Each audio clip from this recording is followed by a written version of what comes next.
Hello there my RPG lovers and welcome to another video. The 8 trainers in Outward can teach you a lot of skills. You can combine those skills in various ways and create interesting builds, but in the base Outward game you can't actually be a pure Necromancer because that trainer doesn't exist. The mod called Necromancy Skills will add a brand new trainer in the game with one completely new skill tree. This whole skill tree is really well done and it could easily be the part of the original game. The whole skill tree works identical to vanilla skill trees, everything is connected, there is a breakthrough point that you can spend, and the mod author definitely put some serious thought in all these skills. As stated by the mod author, this mod was very much an experiment and it's the first of its kind to develop custom skill interactions, custom AI followers, and custom trainer NPC. He also gave the permission for the source to other modders, which is always great.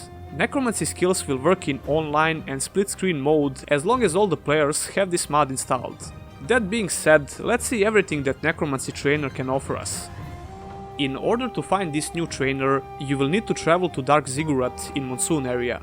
Once you're there, all you need to do is run to the top of this building and enter the Dark Ziggurat interior.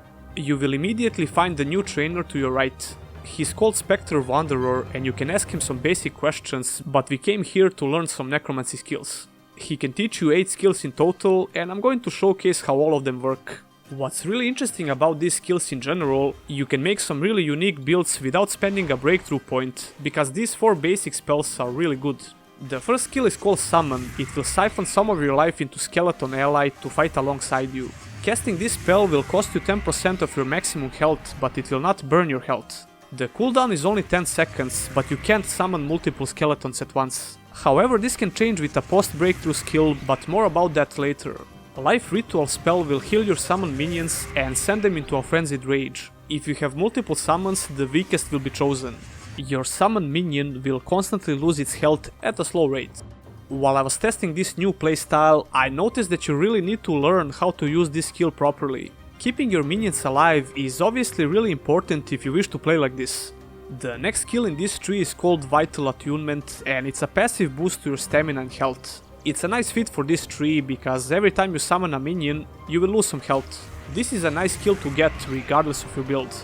Noxious Tendrils is like a short range projectile and if it lands, it will heal you by a small amount. It says here that resurrected enemies under your control will also use this spell, but I never saw that happen. My summoned minions would never cast this, so I thought maybe it works only on resurrected enemies. Then I tried resurrecting a bandit by combining spells from the shaman tree. By the way, if you don't know how to do that, you simply combine Reveal Soul and Conjure. You have to have a dead body of course. But that summoned creature wouldn't cast this spell either. I'm maybe missing something here, but it could be bugged. Regardless of that, Noxious Tendrils will be the spell you use a lot. It's a low cost spell with not so much damage, but it's definitely useful. And we came to the breakthrough point. It's called Transcendence and it increases your non-physical damage by 2.5% for every mana point you channel at a ley line. In order to get mana in Outward, you need to visit a specific place in Conflux Mountains and sacrifice your stamina and health. One mana point described in this breakthrough point refers to sacrificing 5 health and stamina for 20 mana. The first post-breakthrough point spell is called Death Ritual. It's an AoE explosion which sacrifices your minion. If you have multiple summons, your weakest minion will be sacrificed. It's basically like a remote detonation and if you use it smartly in combat, it can be a great tool. The best time to activate this skill would probably be when your minion is close to dying, but you can do some massive damage if you're attacking your enemies with a strong melee weapon and use this spell at the same time.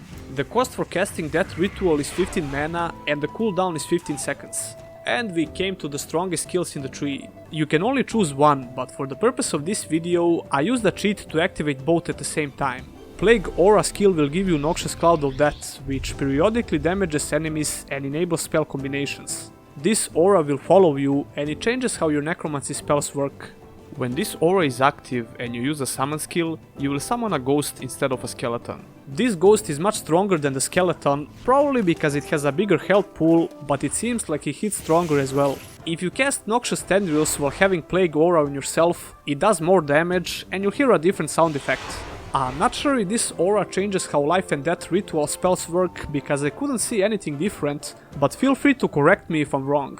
The cooldown of Plague Aura is 1 minute and it costs 15 mana to cast.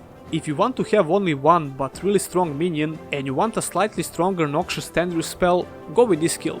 But if you want to have more than one minion with this skill, don't forget that you can use those Shaman skills to resurrect someone. Army of Death is your second choice when it comes to the strongest Necromancy skills. This skill allows you to summon 3 minions at the same time. You can only have 3 skeletons, you can't have the ghost minion at all if you go with this skill, but you get 3 minions instead of 1. This allows you to use a different approach in a fight. For example, you can always sacrifice 1 minion with that ritual spell for some extra damage and you'll still have 2 remaining minions. But don't forget that you can have 4 total minions if you combine this with those Shaman skills we mentioned before, and that way you will become an ultimate summoner in Outward. I hope you can see the potential of this skill tree for different playstyles and builds.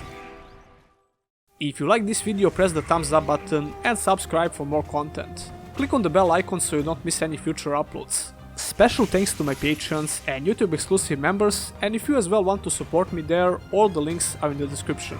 Patreon is definitely the best place to support this channel in the long run. That will be all, and I'll see you in the next one.